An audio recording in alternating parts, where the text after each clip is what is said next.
আসসালামু আলাইকুম। হ্যালো বন্ধুরা, আমি সুরভি কুক অ্যান্ড ফুড থেকে। আশা করি আপনারা সবাই অনেক ভালো আছেন। আলহামদুলিল্লাহ আমি অনেক ভালো আছি। আজকে আমি আবার একটি নতুন রেসিপি নিয়ে চলে এলাম। খুবই মজাদার ও সুস্বাদু চিড়ার পোহার রেসিপিটি আজকে আমি আপনাদের সাথে শেয়ার করব। তো চলুন এই সহজ রেসিপিটি ঝটপট দেখে আসি। প্রথমে আমি মাঝারি সাইজের একটি কাপে 1 কাপ চিড়ে নিয়ে নিব।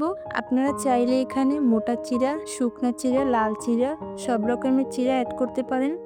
আমি আরও 1 কাপ চিড়ে দিয়ে দিলাম। এখন চিড়েগুলোকে ভালো করে ধুয়ে নেব। চিড়া ধুয়ে পানি ছেঁকে নিতে হবে। পানি সহ রাখা যাবে না, এতে চিড়া নরম হয়ে যাবে ও রান্নার সময় ভেঙে যাবে। আমি এই চিড়ার পোহায় কিছু সবজি অ্যাড করব। এখানে আমি টমেটো, গাজর, আলু আর পেঁয়াজ কুচি নিয়েছি।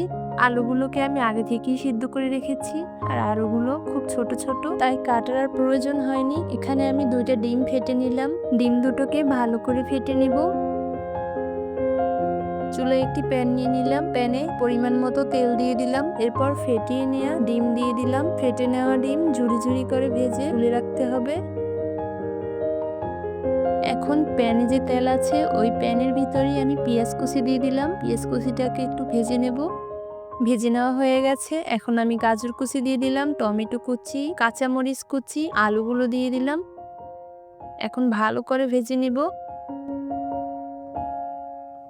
সবজিগুলো কিন্তু ভাজা হয়ে গেছে। এখন ঝুরি ঝুরি করা ডিমগুলো দিয়ে দিলাম। দিয়ে ভালো করে নেড়ে নিব। এখন আমি ধুয়ে রাখা চিড়াগুলো দিয়ে দিলাম। একটু ভালো করে মিশিয়ে নিব। হলুদের গুঁড়ো দিয়ে দিলাম কালারের জন্য। স্বাদ মতো লবণ দিয়ে দিলাম। আমি একটু স্বাদের জন্য টেস্ট মেকার দিয়ে দিলাম। এটা অপশনাল, দিতে পারেন আবার নাও দিতে পারেন। আবার ভালো করে মিশিয়ে নিব। বন্ধুরা, আমার চিড়ার পোহা কিন্তু রেডি হয়ে গেছে। এখন আমি একটি বাটিতে তুলে নিব। এটি আপনি বিকালে বা সন্ধ্যায় আপনার বাচ্চাকে দিতে পারেন। আপনার বাচ্চা কিন্তু মজা করে খেয়ে নিবে। আর কোনো ঝামেলা ছাড়া খুব সহজেই তৈরি হয়ে গেল বিকালের নাস্তা চিড়ার পোহা। আমি এখন একটু খেয়ে টেস্ট করে দেখব যে কেমন হয়েছে। সত্যি খেতে কিন্তু খুব মজা হয়েছে। যারা নতুন রাঁধুনি তারা কিন্তু বাসায় ট্রাই করে দেখবেন। আর এটা কিন্তু বাচ্চাদের খুব পছন্দের, একবার খেলে বারবার খেতে চাইবে। ভিডিওটি আজ এই পর্যন্তই। কোনো প্রশ্ন থাকলে কমেন্টে জানাবেন। ভিডিওটি ভালো লাগলে লাইক করে দিবেন আর সাবস্ক্রাইব করে রাখবেন যাতে পরবর্তী ভিডিও নোটিফিকেশনগুলো সবার আগে পেয়ে যান। সবাই ভালো থাকবেন, সুস্থ থাকবেন। আল্লাহ হাফেজ।